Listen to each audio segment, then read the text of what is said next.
that still race. Yeah, I'm finna eat, so I'ma say my grace. I'ma die for what I say so they can go and take me. Stuck up in the jungle where the police still hate me. Hate me. Murder, murder to the clan around me. Free my niggas like that white boy up in Tarrant County. Daddy said that one gon' never change. I'ma keep it all black and that's on everything. Rap game turning niggas into punks and shit. Holla for Gucci forever for that monkey shit. Yeah, anything for a check though. Pay these niggas just to lose their respect, bro. I'm the kind of nigga that'll die before I sell out. White boy rape a bitch and they gon' still let them bail out. Nigga rape a bitch and they gon' hit him with the needle. And put it in the news just so everybody see it. Look, to me you racist if you act like you don't see shit. Judge, baby, I be on that with the D shit. Yeah, fuck Trump and Jesse. Fuck the White House and Kanye West. Huh? Yeah, them niggas sold me out, I swear I learned my lesson. I just keep on working hard and I'm gon' earn my blessing. And let them niggas see the pressure get you. And build my empire with no selfish bitches. I be in my own lane, ain't no competition. Got some good intentions, but get dirty like some dishes. You just talking practice, nigga, I ain't finna miss you. Leave them niggas stiff just like they poker for a picture. Once you fall off, then you find out who with you. Told short and we ain't chicken like the mother niggas. Judge just a cool nigga from the gutter, nigga. Tryna make sure my kids don't have the same struggle, nigga. I just wanna see that they my whole family bubble, nigga. I just wanna ball with my cousins and my brother, nigga. I just wanna get my whole family out the struggle, nigga. I just wanna ball with my cousins and my brother, nigga. To me, a cracker is a white boy that still race. Yeah, I'm finna eat, so I'ma say my grace. I'ma die for what I say so they can go and take me. Stuck up in the jungle where the police still hate me. Hate me.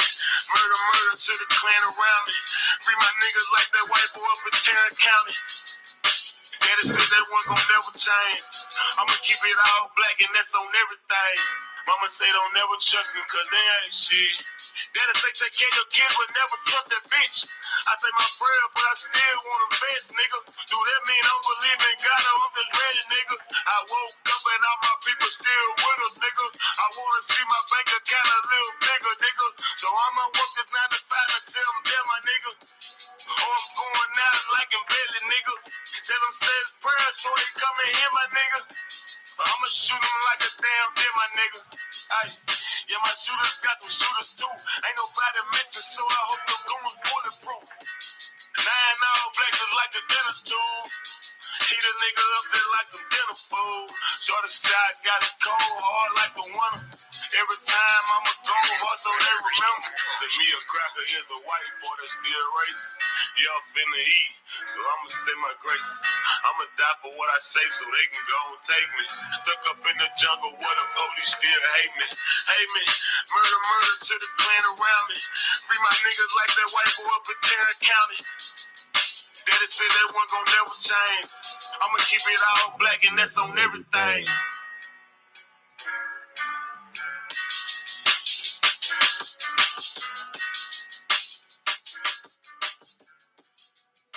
Hell yeah, we back. Yep, we back. What's up with it? We back. What's up with it? Man, let me tell y'all something. I'm just gonna keep it real with you.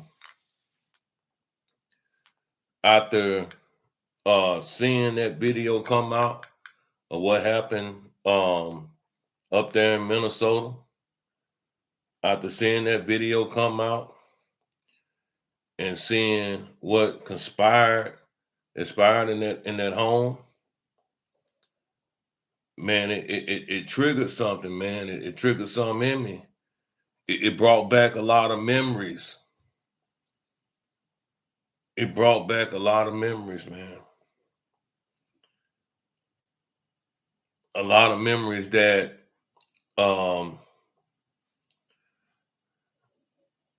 still to this date, 31 years ago, I believe now, my family still haven't recovered from what happened over 30 years ago. We still have conversations and we still have memorials and thoughts about what if, or um how did this shit even take place. I mean, we know now, but it's 2026, and 30 years later, I see a storyline come up about three suspects in Coon Rapids commit triple homicide up in Coon Rapids, Minnesota. Sad part about it is that it's three black men that did this, and when I think about it, it was four black men that pulled off the home invasion that my family encountered. Like I say, it's story time. It's true story time. It's story time. Make sure you hit the like button, man. Make sure you hit the like button.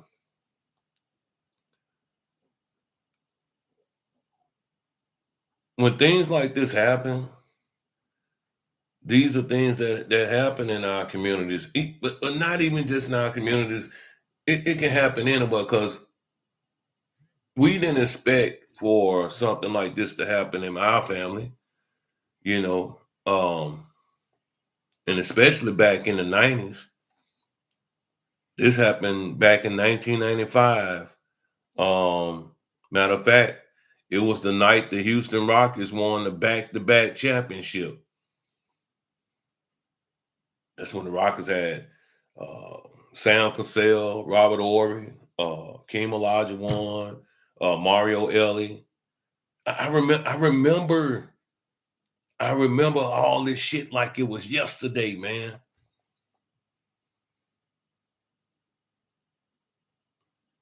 I can understand the effects and the trauma that these kids are gonna feel and what they are feeling, not only over the past year, but I can feel what they feel in 30 years from now.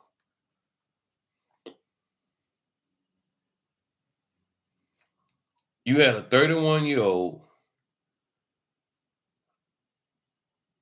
and a 37-year-old and a 19-year-old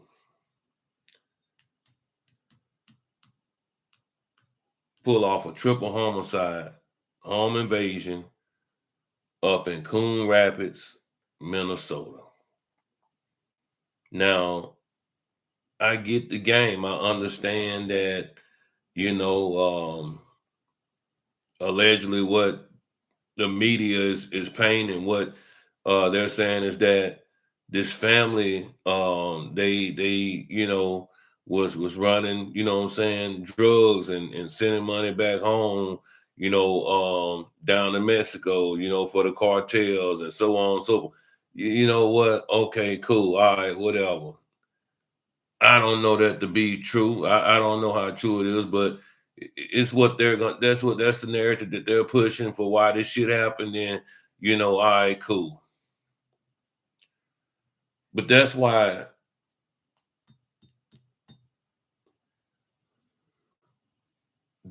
home foundations. That's why fatherhood. That's why motherhood. That's why structural family, which includes grandmother, grandfather, uncles, aunts, nieces, nephews. All that shit is important, man, to keep you grounded, man. So you don't have to feel like it's necessary to go put on a UPS outfit and go knock up on somebody's door and tell them, hey man, don't move. This is a robbery, lay it down. Now, like I said, we're in 2026, man. The home invasion I'm finna speak on happened back in 1995. Some shit that we didn't even know that was going on really like that in a small town um, in Louisiana, where things like that didn't happen. Things like that didn't happen. But it was in 1995, man. I never forget. I I was having trouble in biology. I was having trouble, period, as a freshman in high school, because of age now, 14, 15. I'm in the in the streets. I'm doing my school activities. I'm doing this, doing that. I'm getting around. I'm doing my thing. Not taking school as seriously as I should take it. So, I didn't pass biology. So what comes next? Summer school. Summer school comes next, right? 1995. I never forget. It's story time. Make sure y'all hit that like button. That's why I said with this story that happened up in Minnesota, it triggered something in me, man. It got me to start thinking about the home invasion that my family encountered and that I could have encountered. But for some odd reason, I ain't gonna say for no odd reason. I'm just gonna say God wasn't ready for to call me home. He wasn't ready for me to come home. He wasn't ready to take me off of this earth. You know what I'm saying? If you believe in the spiritual world. My uncle, man, Stephen. I ain't gonna say his last name, but my uncle Stephen. Guess mama had hit him up and they was talking or whatever, and she was telling him, yeah, ill is fucking up, you know what I'm saying? He messing up in school, and he gotta go to summer school, and bro, why don't you come get him? Come get him, you know what I'm saying, and spend a little time with him, try to talk to him, let him know how important, school is and the things that he need to know, um, moving forward as becoming a young black man here in America, especially growing up down there in the South in Louisiana. You did. So my uncle, being who he was, you know what I'm saying, he got up. The town that he lived in was Natchitoches, Louisiana, which was about a good hour and a half away from my hometown in Monroe, Louisiana. So when he got there, see my uncle, he was very educated, smart, businessman, family man, um, pretty much the HNIC of the family. You know what I'm saying? He was the oldest brother, the firstborn. He was the HIC, man. So everybody respected, everybody fell they motherfucking ass in line when Unc had something to say, or there was something that needed to be said. You know what I'm saying? Unc started speaking, man, it was, or you at a 10 jump, you gonna listen to what Uncle Steve had to say. Cause his word was bond. His word was solid. His word was everything in our family. So, like I say, when seeing this, just like that father, when he got hit up, you know what I'm saying, when they wake the father up in the kitchen, I can just understand the son, everything just left up out of him when he knew they took his father's life. Everything left up out of him when, they took his mother's life, right? So Unc come and get me. I stayed a week with him. He came and got me on a Sunday. Um, like I said, during that time, it was the championship, NBA championship. Um, Houston Rockets, and I think it was the Orlando Magic playing for the championship. Houston was going on they back to back. If y'all remember that, back then, you know where I'm going with this here. Houston won the back to back championship.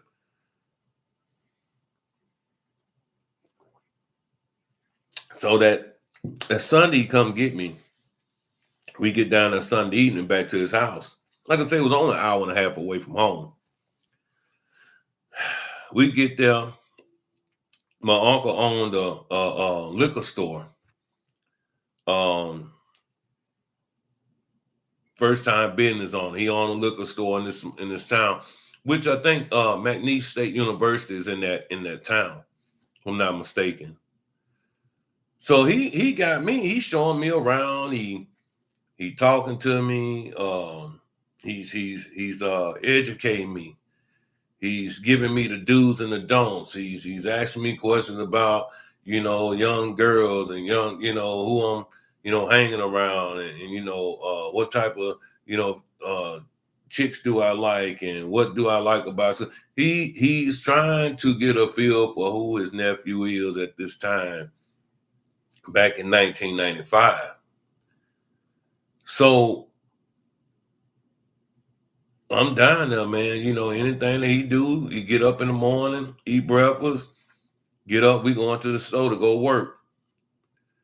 If he got to go, pick up some things, I go pick it up with him, or deliveries are being made by the Budweiser trucks and ice trucks. I'm out there, loading up the freezer, or loading up the coolers. I'm doing whatever he tell me to do down there. This is the week I go down there because my ass can't seem to get it together back home at 14 years old. So my mom sent me down there to Natchitoches, Louisiana with my uncle. To try to get me a little guidance in there, and get him to talk to me and show me some things. So I said on about the third or fourth day, I'm enjoying this shit, man. I'm enjoying it. I'm kicking it with my uncle, and getting to know things about him, this and that there. Now, all alone, while I'm down there, and I'm with my uncle down there, it's four guys that came from Houston. Four guys that came from Houston, right? They come from Houston, Texas, because they have read about my uncle. Allegedly, they said they read about him in the paper. So I don't know how did they get an article with my uncle. We're in Houston, or somebody in that town knew my uncle, whatever. I don't know what up, OG. I don't know how they figured that my uncle would be a good lick to come from Houston, Texas to Louisiana to come hit, right? These guys came down there 4 to 5 hours away just to pull off this home invasion, you know what I'm saying? Or pull off this robbery, um, you know, and get their ass back to Houston, right? So, like I say, I'm down there, all week. Sunday come, right?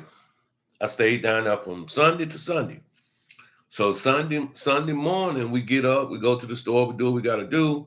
All during this time, these niggas from Houston, they are down there camped out at a hotel. They waiting on the perfect opportunity to catch my uncle slipping so they can bomb rush and get to him, and do what they got to do, get the money, get the fuck up out of that town, and go back to Houston. Man, let me tell you something. According to one of the guy's testimonies, he said the only thing that shook him up and why they didn't get him earlier during the week was because there was a little boy with him. Right here. There was a little boy with him.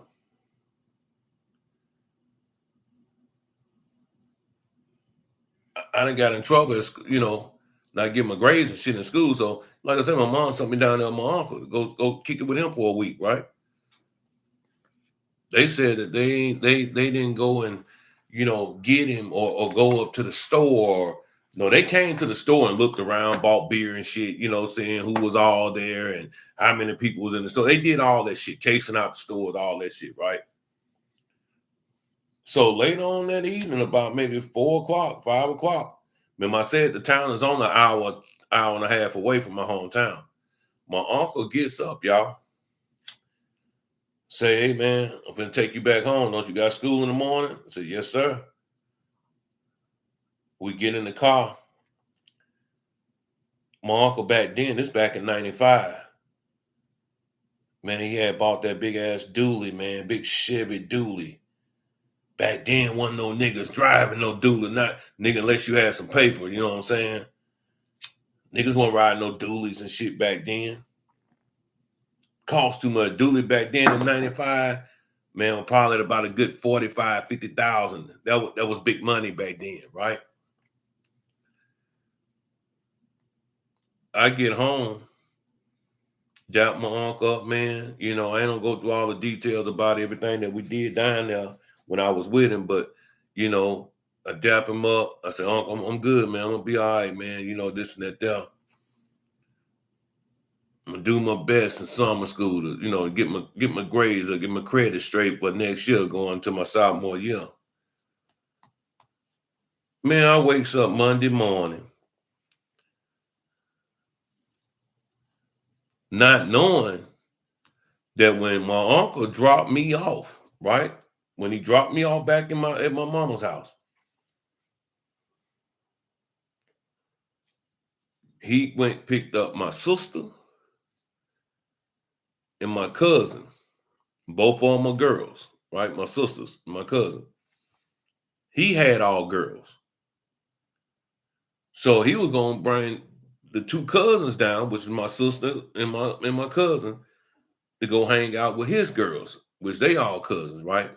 They all around the same age, you know, year apart, 2 years apart, so they can do whatever they want to do, play, do this, do that, do whatever the fuck they got to do. So I gets up, man. My sister gone, you know. I get up from summer school. Mama dropped me off. Man, I got a big old Bowie knife. You know, the big compass knife, you know, with the compass on it and shit. You know what I'm saying? I takes the motherfucking knife and put the shit in my book bag because during this time back in the 90s, I went to a dominant black school. Across the way was, you know, some niggas that you know, another black school. So, you know, nigga up there like, man, we gonna be up there fighting, we gonna be doing. So, you know, I got the big Bowie knife and shit, you know what I'm saying? I get to school, y'all. I get to summer school. Man, I'm in that class about fucking 20 minutes at best. 20 minutes tops. You know what I'm saying? I get a call to the office. I'm like, damn. I said, here we go. Man, what the fuck these motherfuckers want? I get up, walk out the classroom, walk to the office. I see my mother, y'all. I see my fucking mother. She in the office crying like a motherfucker. First thing come to my mind, y'all. I bullshit y'all not. First thing come to my mind, I'm saying to myself, man, these motherfuckers finna kick me out of summer school. They done found that goddamn knife in my book bag in that locker. This what the fuck I'm thinking. That they done found the fucking knife in the locker. I'm finna get my ass kicked up out of summer school. My mama heartbroken. She pissed off at me, man. You know, fuck. The first words that come out her mouth, she said, they found your uncle. I said, found what uncle? She said they found Steve. Somebody, you know, killed him last night. I'm like, somebody killed him? I was just with this nigga about shit 10 hours ago. This nigga just brought me back from Natchitoches to Monroe 10 hours ago.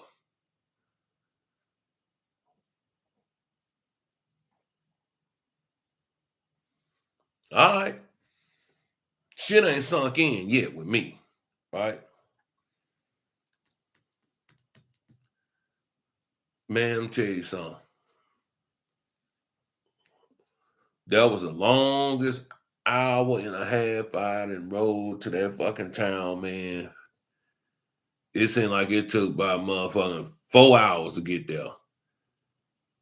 My mama them flying like a motherfucker in the car, getting to that town, getting to Natchitoches, Louisiana. So we get to the damn house, right? My uncle's house. They got tape and shit all around the garage. You see the feds and the fucking police department, they all in the house. Next thing you know, everybody load up in the car. So, I'm like I said, I'm 14 years old. We get in the car, man. I bullshit y'all not. I bullshit y'all not. We drive to a fucking garbage landfill. We drive to a garbage landfill, right? What do I see? What do I see? I see this pearl 1995 Lincoln Continental. And if you know back in the day, them 95 Continentals, man, fully loaded back then in 95, you had one of them, nigga, you was balling. Nigga, you was shit, nigga. You couldn't nobody tell you shit back then. That Continental and that dually, 95 brand new, shit. Pearl. This is when all the cruise control shit come out, the leather seats and the heated seats and the all this shit is on this goddamn car. You know what I'm saying? My uncle doing this thing, man. Everything's legit though. Nothing illegal. Everything is legit. Everything this nigga do is straight up and down. Ain't no, cutting no corners or doing this or doing that or selling bags of weed or doing shit. From what I understand, they say my uncle was gonna run for mayor. But when I get down there, man, we go, like I say, everybody load up in the car. We go down there to the fucking garbage landfill. I see my uncle car just parked in front of all this goddamn mounds of trash, stacked up high. I could smell the fucking, the smell from all the garbage out there. I see the car taped off with the yellow tape. Yeah, taped off. Yeah. Like I say, ain't none of this shit hit me yet. Man, we walked up, got out that car, and walked up to right where the yellow tape was, right where the yellow tape. The cars, inside of the yellow tape. And in that back seat of that car, man, looked like somebody slaughtered a fucking cow back there. It was blood everywhere, man. Onto my blood everywhere, man. Every fucking well. Blood just everywhere. Splattered windows, seats, carpet on the floor, shit, the roof had, handprints, all type of shit up there, blood everywhere, this and that. Man, I threw up, man. I threw up right there on the spot because I couldn't believe what the fuck I was seeing. At 14, though.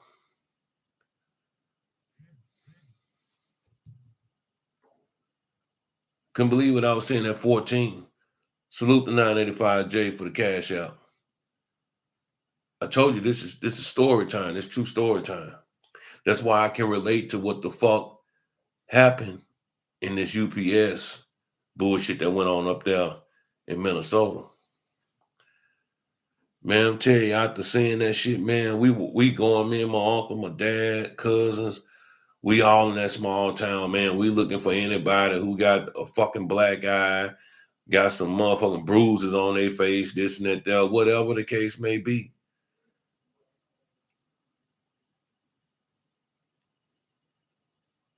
But after watching that video, that's surfacing now on YouTube and social media platforms of the niggas, the fake UPS niggas, right? The first thing I said to myself, I said, damn. I said, my uncle was on his shit back in 95. I said, my uncle was before his time back in 95. He was able to think under pressure back in 95. Well, why you say that, Illis? So in Minnesota with the UPS robbery, right? When that young boy walked outside and he seen them two dudes dressed in UPS uniforms and didn't see no truck, maybe, who knows what you would have done in that. You don't know what you don't. Most of the time, we ain't even paying attention to no shit like that. Because sometimes you see UPS drivers with helpers. Am I right or wrong? You see them sometimes with helpers, right? So that wouldn't cross your mind that, it's two niggas out there delivering packages, because we have seen it done before. But when they walked up on him and told the young man to take his hands out of his pockets, they didn't put the heat on him now. They didn't put the guns on him. The number one mistake that young man made was, and that's because he didn't know. See, that's just like when niggas be out here talking about, man, yeah, nigga, I'm down for whatever, nigga. I go to war with these niggas, nigga, I'm this, nigga, you ain't never been in no fucking combat. Combat and shooting in the streets are two different things, nigga. Let me say that again for you slow ass niggas. Gang banging in the streets and combat is two different things. Two different ball games. That combat, being in combat is a whole nother fucking world, whole nother subject. So when they say, well, man, if that was me, I would have did this here, or I would have did that there. At 20 years old, you don't know what the fuck you would have did. That's why when that young boy, when they pulled the guns on him and he was walking with them back to his front doorsteps, knowing that his father and his mother and his two siblings are up in that house, knowing what I know today as a grown man, I know I cannot walk my ass up to that door. They gotta fucking kill me outside in this goddamn yard. A gunshot gotta go off at the end of that driveway, so I can warn my father and my mother that it's danger outside of this motherfucking door. That young man wasn't thinking like that. And you can't fault him. He's 20 fucking years old. Probably didn't even know he don't know no better. Most people say they would do, but when the actual get in that situation, it's a different story. You goddamn right. That pressure is a motherfucker. You don't know what you would do in a situation until you are in it, right? So back to my scenario here. When my uncle went and picked up my sister and my cousin, the girls were in the house. His wife was in the house. They all in the, man, I bullshit you not. You know what they were watching at 7:00 p.m.? They were watching on a Sunday night at 7:00 p.m. back in 95. A Different World was on.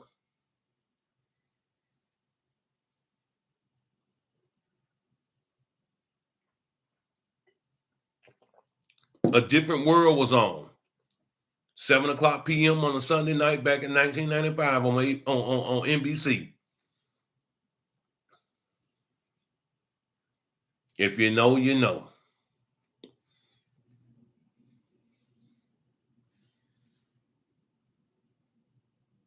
Perfect opportunity strikes now. Perfect opportunity strikes now. That boy that was with them, that boy that was with him, speaking on my uncle, the boy that was with him, he gone. Unc riding by himself now. That little boy ain't with him no more. He ain't with him. He riding around his hometown by himself now, going to the store, locking the store down, doing this, doing that, doing all this shit by himself now.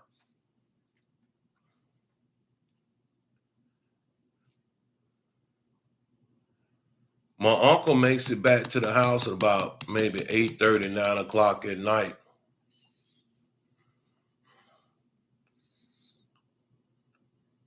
Soon as he opened that fucking car door, right? Soon as my uncle opened the car door, when he pulled up under his garage, on his car porch, he had the car porch, you know what I'm saying? You can, pull up under and shit, shed, whatever. 4 of them niggas, man, they rushed him. Nigga, don't move, blah, blah, blah, blah, blah. I'm just, I don't know what they were telling him, but they rushed him. Same thing them niggas did in Minnesota, the fake UPS niggas. Where the money at, nigga? Take us to the money, nigga. We here for the money, nothing else. Take us to the money, this and that. According to them niggas' testimony, they said that the first place that they wanted to go was in the house.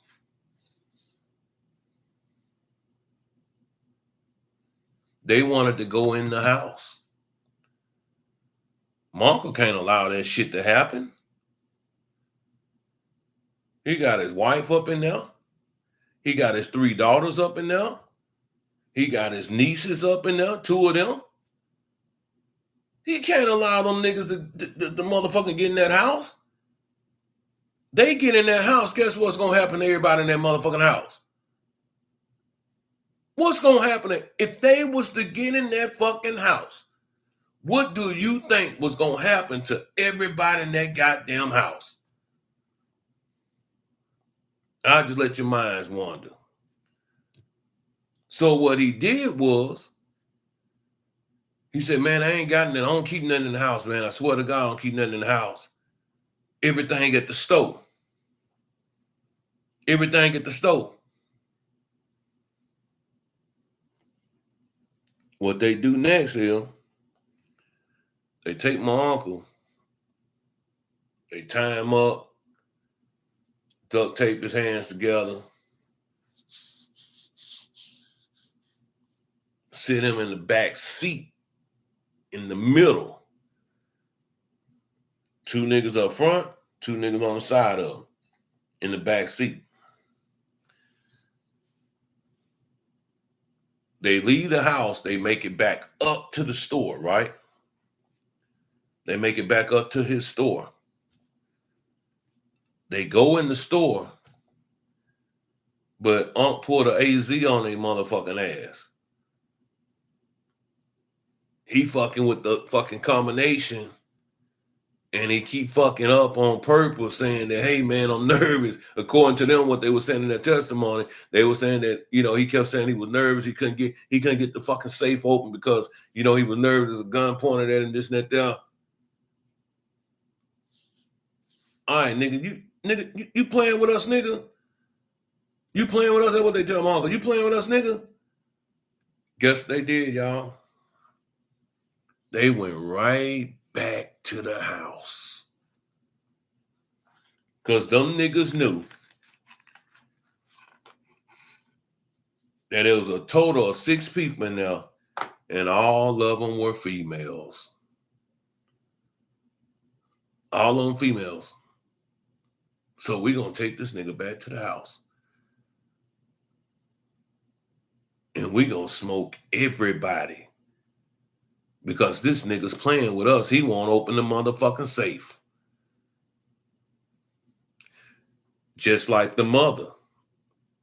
When the niggas went got her and took her to the safe. She opened the safe door. When she opened that safe, that's when they smoked the dad. Pow! He thinking that since she didn't open the safe, oh yeah, crazy work out the pit. Since he didn't open the safe, the UPS guys, right? Everything all good, but wasn't no money in the safe. So now them niggas pissed the fuck off. But this is what you call being a thinker and someone who's not a thinker in this situation, because one thing my uncle didn't do, he never opened that safe. He buying time. Remember, cell phones wasn't they were out, but they didn't have the technology that they have today. You get into some shit now, right? You get into some shit now. Yeah, at first they were. Yeah, at first they were masked up. Yeah, when they came up under their carports.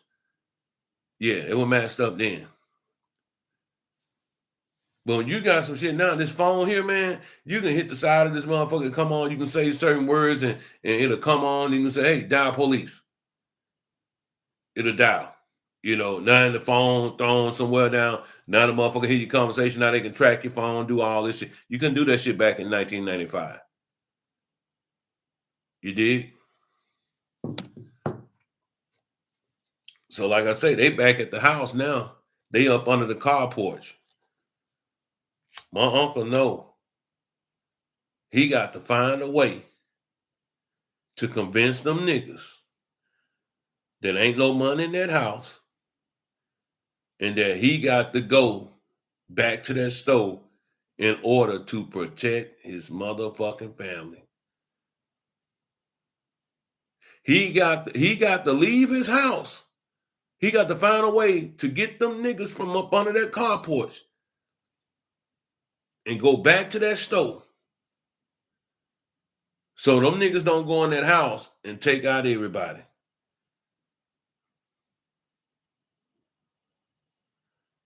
That's true. Yeah, once the mask come off, yeah, you can't give up nothing. So what Unc did next, according to the testimony, he made it to where he said, well, hey, man, the safe should open now, because you know he had one of them safes where if you try to open it too many times, had the timer set on it. So they fucking with him. Matter, see what them niggas was doing back then though. They knew the money was there, but they had to get this nigga to open that motherfucking safe. But with that time on there, you know, they had to, you know, kill some minutes and all that type of shit. That's why they kept going. Well, they went back to the house and shit and all that, and you know, threatening to go up in there. Remind you, all this shit, this home invasion is taking place up under this car porch, and you got fucking 5 girls up in the house watching a different world. The wife in there cooking fucking dinner. All this shit going on up under his car porch. All this shit going on. Nobody hears shit.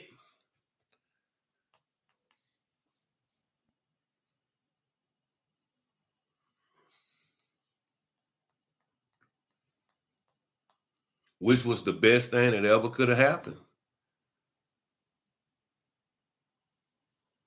What if my cousin would have went out there? I think I heard some outside. That must be dad pulling up. Open the door. See some strange shit going on outside. Now them niggas coming in the house, right? See, that's why I say everybody always talking about the shit, what they would have did, what they could have done, how they would have did. You don't know what you would do when you up in that situation, man. You have no idea what you would do and what opportunities are going to be presented in order for you to make the best move to get up out of that situation.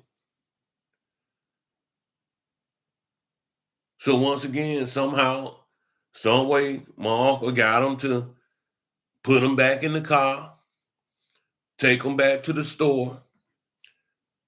But he knew if he went back to that store and then opened that safe, Lights out. It's over with. Game over.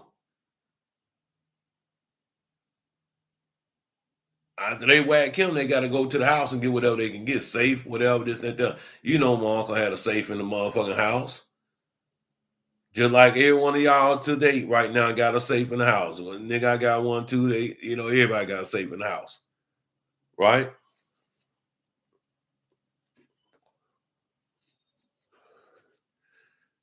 They leave in his house. So there's always scenarios and variables that you haven't considered or accounted for. Exactly. Exactly. Exactly. Now, meanwhile, like I say, they in the house watching TV. The street my uncle stayed on, it was like a little intersection. So it was cars coming and going as pleasing and didn't notice a thing. They seen the two cars there probably and seen that the lights were on and, didn't see nobody outside doing nothing strange, you know what I'm saying? Because they was actually sitting in the car up under the car porch. Like I say, all this shit was going on up under the car porch in the garage. I mean, up under the car porch in the car while everybody else up in the house watching TV. All this shit is going on. So once he finally convinced them that the safe should open now, let's go back to the store. He knew if he went back to that store, it was over with because he wasn't going to open that safe. He knew if he left and went back to that store and even opened the safe, guess what? He knew it was over with. Let me throw this out here too, since we want to talk about scenarios and variables that come to play when you in situations like this. My uncle was not a big man. Probably about a good 5'7", 5'8", 140 pounds at best. He was a little dude, but strong at heart.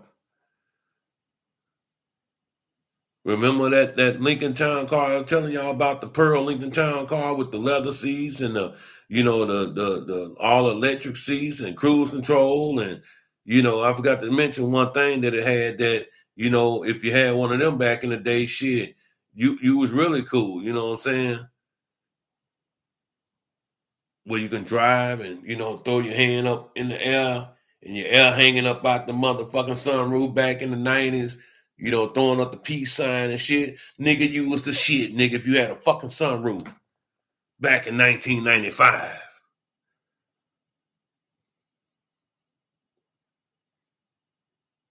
Windows rolled up, fogged up, niggas sweating, niggas nervous, palms are sweaty. I can't go back to that store, is what my uncle saying in his mind. I go to the store, these niggas gonna whack me. I gotta get the fuck up out this car.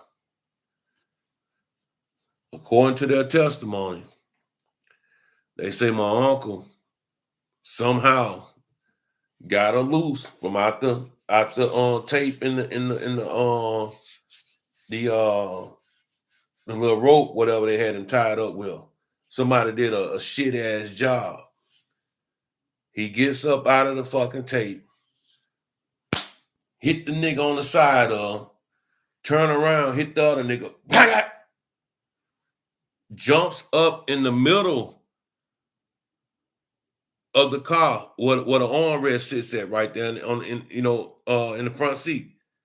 He's right now leaned over, stomach on the fucking armrest. Pops up, according to them, this is their testimony. He raises up and punches the sunroof out with his bare fucking hands. Remember I said my uncle wasn't no big dude. This shit sound like a goddamn Marvel comic, a comic book story or some shit where a nigga then punched the motherfucking sunroof out the fucking car, right?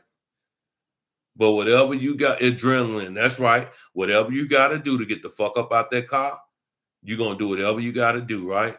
Even if it take fucking breaking your hand, cutting your hand, doing whatever. He busted that sunroof up out that car. So the nigga that's driving, y'all, somehow, some way, they say that he didn't squirm this way, and he's halfway out the fucking car. They driving, motherfucker swerving, doing all this shit, motherfucker moving and shit, His goal was to try to get up out that car and jump up out that sunroof. Hopefully land somewhere where he's not hurt too bad and get the fuck up out of there and haul ass. Cause he was a fast little motherfucker. He ran track, you know what I'm saying? He was fast as hell, man. In good shape, all that stuff, you know what I'm saying? Once again, we're in 2025 right now. This happened back in 1995, the year the Houston Rockets won the back-to-back championship.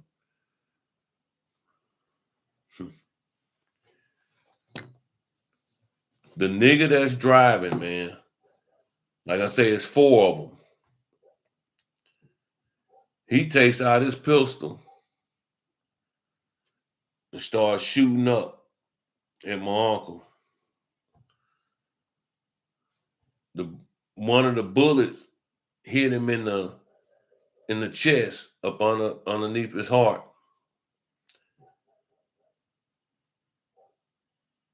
My uncle actually got up out of the car, hit the ground, and tucked and rolled, right? They say he got up and took off running for about a good maybe a minute, 45 seconds to a minute maybe. Probably was shorter than that though.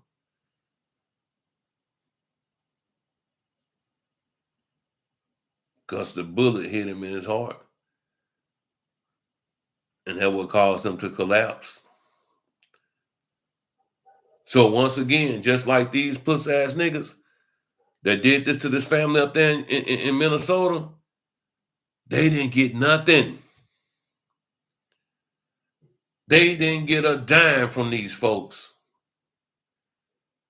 And them niggas that rob, they try to, do that to my uncle, they pull their home invasion on my uncle.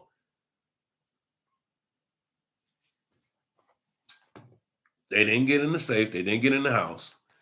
Only thing they did was they took my uncle, wallet. They took my uncle wallet. And y'all know, just like I know, just like any old school player, they threw his wallet somewhere over there in where the car was in the landfill, right? When the police went through my uncle wallet, when they went through my uncle wallet, so they going through my uncle wallet. Ain't nothing in here, right? Ain't nothing in here. These dumbass niggas didn't even think to look in the inside. My uncle had $1,000 folded up in his fucking wallet. He always kept him a couple hundred, you know what I'm saying, in his wallet, whatever. Just folded up or whatever. See, this home invasion shit is nothing new. Shit been going around for centuries, for decades. But when I seen that little baby, that little boy up in there crying when he seen his mama get hit in the head, and he started acting a fool, hollering and stomping his feet and, throwing that temper tantrum like he was doing, he knew what had occurred in that house. Once he seen that she wasn't moving no more and that it was red stuff leaking all over her body. Man, that kid gonna be traumatized forever. That kid gonna be traumatized forever. Both of them. They will never, ever, ever, ever be right in life because of all the trauma.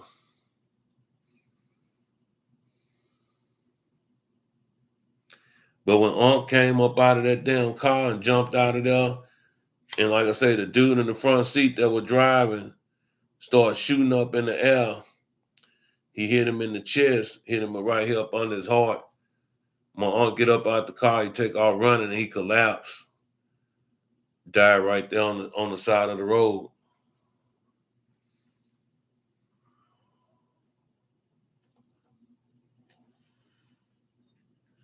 He fought as long as he could. Yeah. OG. These dumbass niggas drove their own car to commit the crime. So the police knew who these niggas was, man. Soon as they went through all the video footage, their license plate was on the fucking camera. Young, dumb, and ignorant. You know what I'm saying? Just don't care about nothing, man.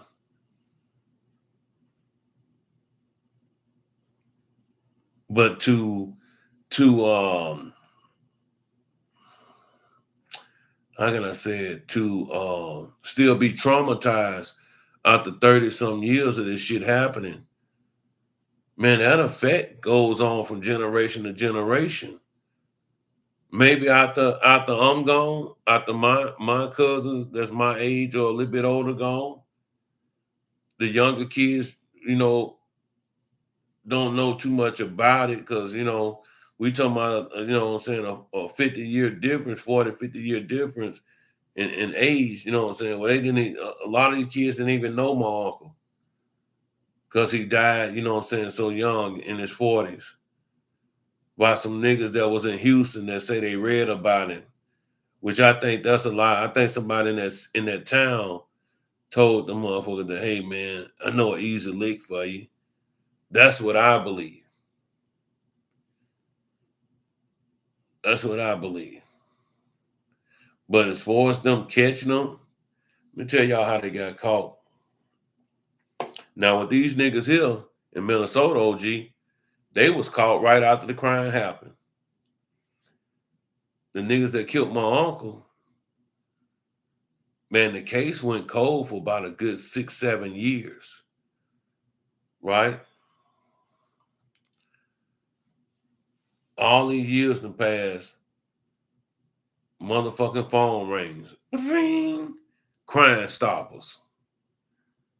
It's a young lady on the phone. She says she want to report a crime that happened in Louisiana in 1995.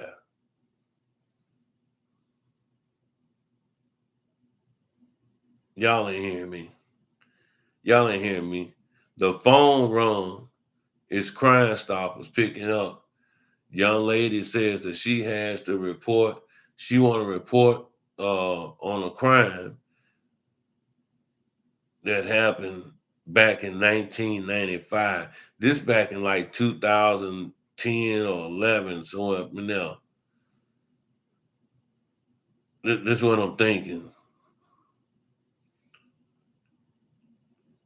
Every time I say anything about this shit, I say, man, this is great. This is some crazy shit, man. I can relate to the situation that happened in Minnesota, man. I understand. I understand the severity of what happened. Like I said, not only will the kids be traumatized, everybody that mess with the dad and baby brother, the kids will start hanging around, as they get older. But yeah, man, phone rings, Crime Stoppers, young lady in Houston, Texas. She wants to report a crime that happened back in 1995. This nigga, one of the niggas that was in the car, he told his fucking girlfriend about what happened in Louisiana because according to her, they don't talk no more, whatever. But according to her, he told her, and she kept that secret for over 6 or 7 years. So whatever that nigga did to that woman, whatever he did, telling her what happened, or even telling her what mission y'all was on, what city and state y'all gonna be in.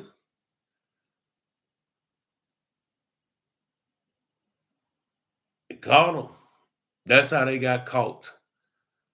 That's how everybody's name got brought up, you know what I'm saying, in an investigation that had been pretty much cold for the last 6, 7 years. True story, but crazy.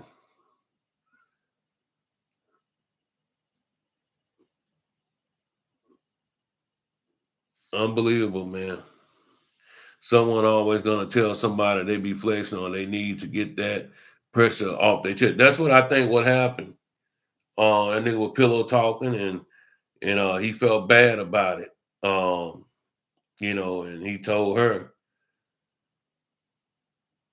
he told her. Now, these three guys in Minnesota, they have been captured. Like I say, they was already on them, from when they pulled up in the fucking blue uh Central, whatever the hell he drove. They already had the license plates. They already had the license plates.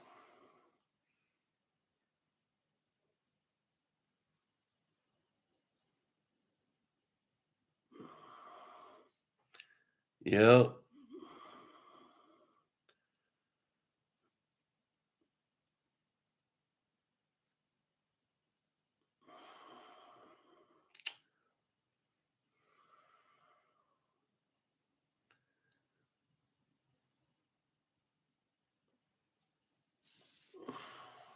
Them niggas in Angola right now. I just pulled up the docket on this. And it says that let me see. Um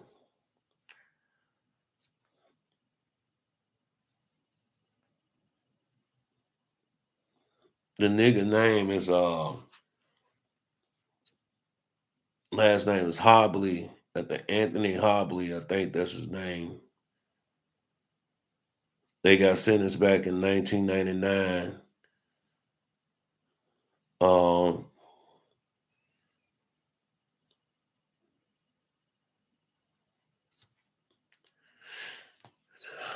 let's see. So it say the investigation led police to the defendant Richard Hobley and three accomplices. Following his arrest, defendants gave a detailed confession to the crime. On the day before the murder, the defendant, along with Ricky Ray Lewis, Joe Walker Jr., and Otis Anthony, planned to rob Mr. Traylor. They believed that he would be carrying the proceeds from his business when he returned home in the evening.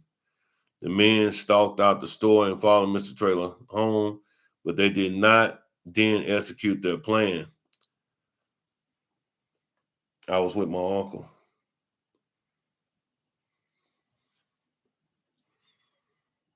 The following day, they returned and parked their car by a vacant house near Traylor's home, where Anthony, who knew Mr. Traylor, positioned himself to act as a lookout. Defendant Hobley, accompanied by Lewis and Walker, then waited for Mr. Traylor to arrive at his home. The men pulled in his driveway. They pretended that they needed directions, but by then they demanded money. When Mr. Traylor responded that he didn't have any money with him, they armed the assailant, ordered him out of the vehicle. Defendant Hobley instructed Lewis to immobilize Mr. Traylor with duct tape. Soon noticed the police in the area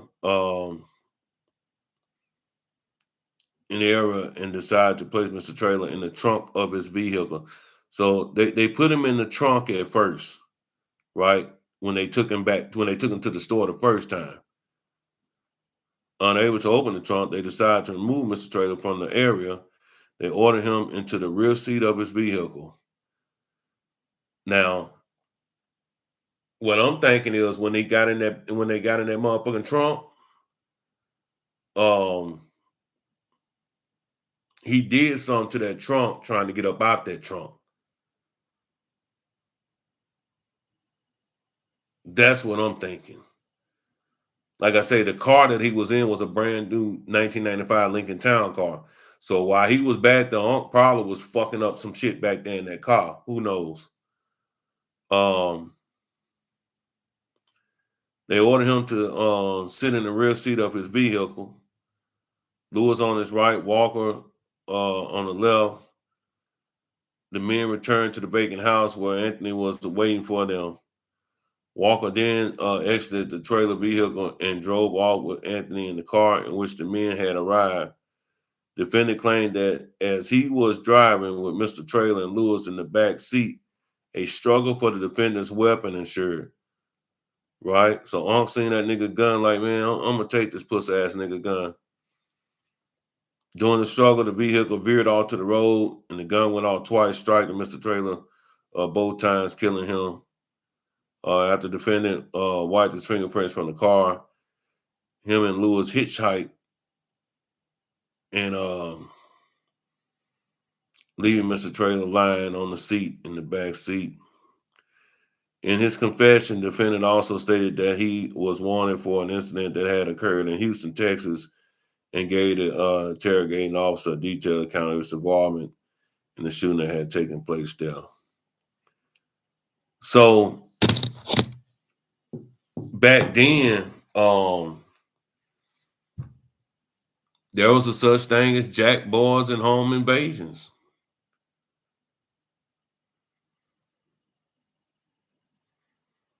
But back in '95, we didn't hear about those type of things though, man. It was rare back then. Like today, you hear about that shit all the time. You know, you hear about it all the time.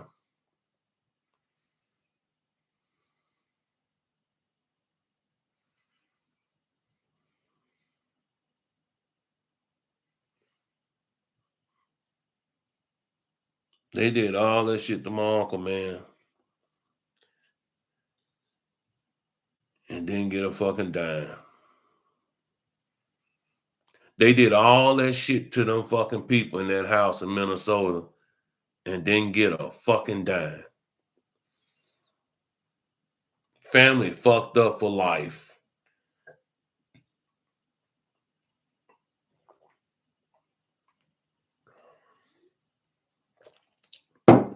It's hard to recover from that, y'all. My family's still recovering from this shit.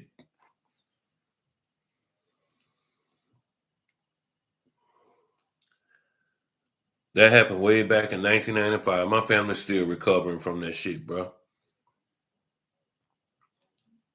You know, I hope somehow, some way that, the family up there in Minnesota, that their family can find some peace and help those children. Um, they will always remember that fucking day, y'all.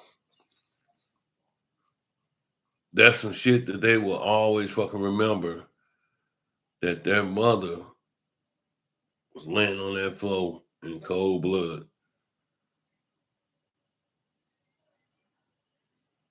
Sad. But anyway, that's my story, y'all. Like I said, I know about home invasions. I know what the effects are and what they do to a person and what they do to a family. Some never recover, some do. Um, I will say this here. I will say this here. If they were to get in that house,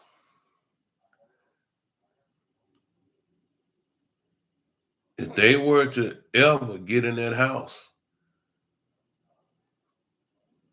they would have wiped my uncle's whole family out, including my sister and my cousin.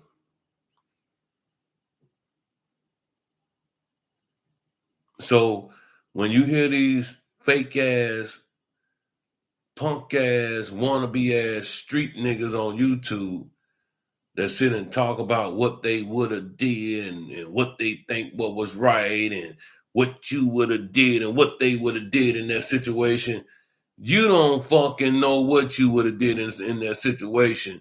You don't know, like Dr. Pitt said, you don't know what variables or what situations will come to play in order for the decisions that you're gonna make. You don't know.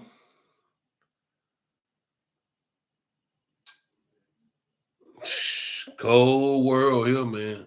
Oh yeah, man, no doubt, man. I just shared the story, man, because like I say, looking at that shit, bro, and seeing what them people went through in their house, all the cameras in there in their house, they showing that they were in there living, that they were doing normal shit as a family do. And here come three motherfuckers come up and take their fucking lives over some bullshit. Not to mention, the 20-year-old and the young boy that went there to go pull out the home invasion, he was in his 1920. They had any sense, they just would have got with the 20-year-old and would ask him to put them on. You know what I'm saying? Since they was already moving shit for the cartel, allegedly, the police was already on them, so they knew they was moving heavy weight. But once again, too, let me throw this at y'all. Parenting. Parenting.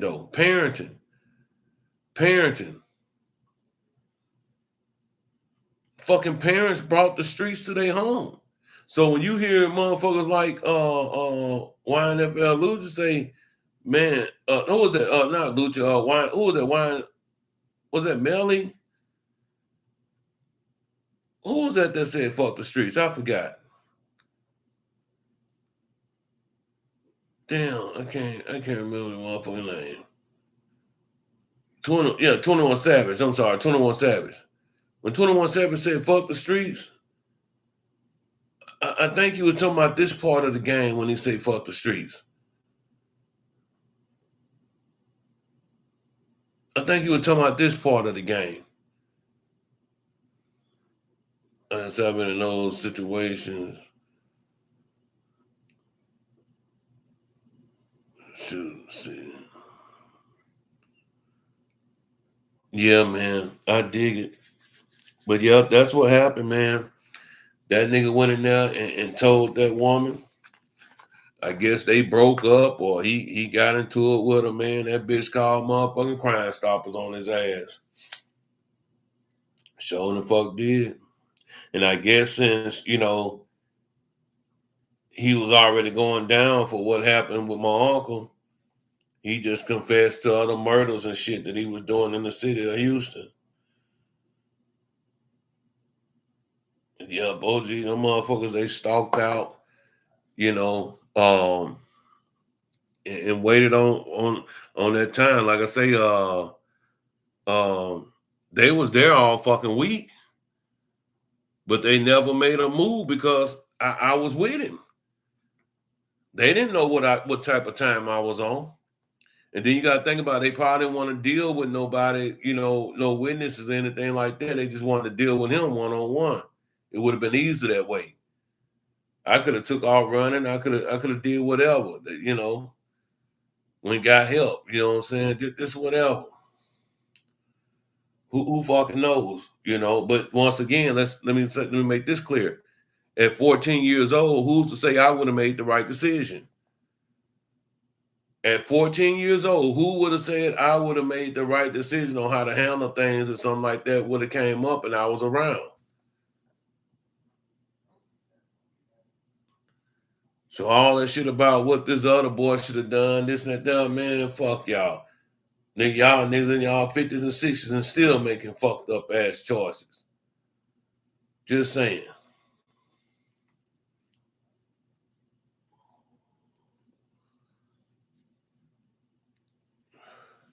Knowing that bitch you with ain't no good. Guess what you doing? You still paying this bitch's rent. Knowing this bitch you with taking all your money. Still fucking with this bitch. So I don't want to hear nothing about what you niggas talking about, what you would have did or what you would do. Say that shit with somebody else. You heard me? But anyway, man, that's my story. Story time, man. I get it. I understand. I understand, man. Say my family went through the same thing. It's been over, I say 31, 31 years. Well, 26 years. I'm sorry, 26. Let me see, 20. What was that? 1995, 2025. Yeah, been almost 30 years since that happened. 30 years. So anyway, man, like, share, and subscribe, man, and um, what you say, beautiful. What's up? What's up? What's up? I'll be glad when 3 trials start. There are some really uneducated people, no doubt, no doubt. Speaking of that shit about with 3, it's so many things that we might find answers to as to why 3 stopped that car or did um something happen to that car when they was on the road, why he had to pull over.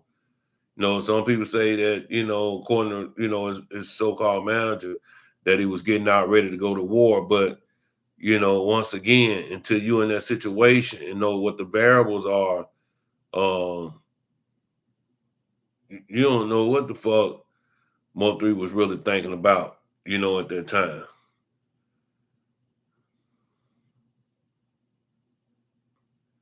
But you better think, man, because life is short and anything can happen at the snap of a finger, man. And it can either make you or break you at the snap of your finger. So, yeah, that's fucked up what they did to him, though, man. And bad. And you can't never get that back. Man, this dude had, 15-year-old daughter, 13-year-old daughter, and I think at the time a 4 or 5-year-old. Man, that's cold blooded, man, to take away all that shit from a man because you motherfucking jealous and want some goddamn money for free.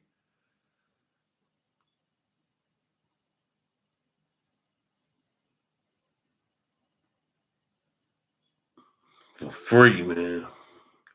I say that would stop the car and not allow him to get in and go in the spot because of the car lost power. Yeah, that's what I want to hear.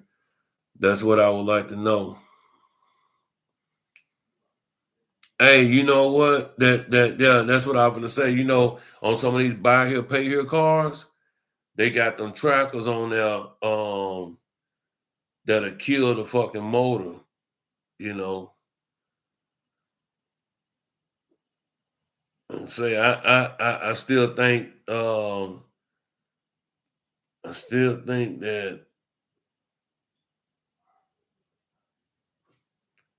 I don't say that. But anyway, I'm up out of here, y'all. Hope y'all enjoyed this story time, man. Rest in peace to their family up in Minnesota, man. Rest in peace. Sad situation, man. Sad situation. Hey, salute to everybody too that popped in here. I see my girl back, baby back in full effect. COG popped up in here out the pit. Miss Beautiful. Yeah, I appreciate y'all. Anyway, like, share, subscribe. Please share the video. Please support the channel. Hit the Cash App, hit the PayPal. I appreciate it, man. We got to get back on StreamYard. Like I say, all that shit costs. Hey, man, I just have fun on here talking shit. So until then, you know what I'm saying, we'll figure it out. I'm up out of here. Peace.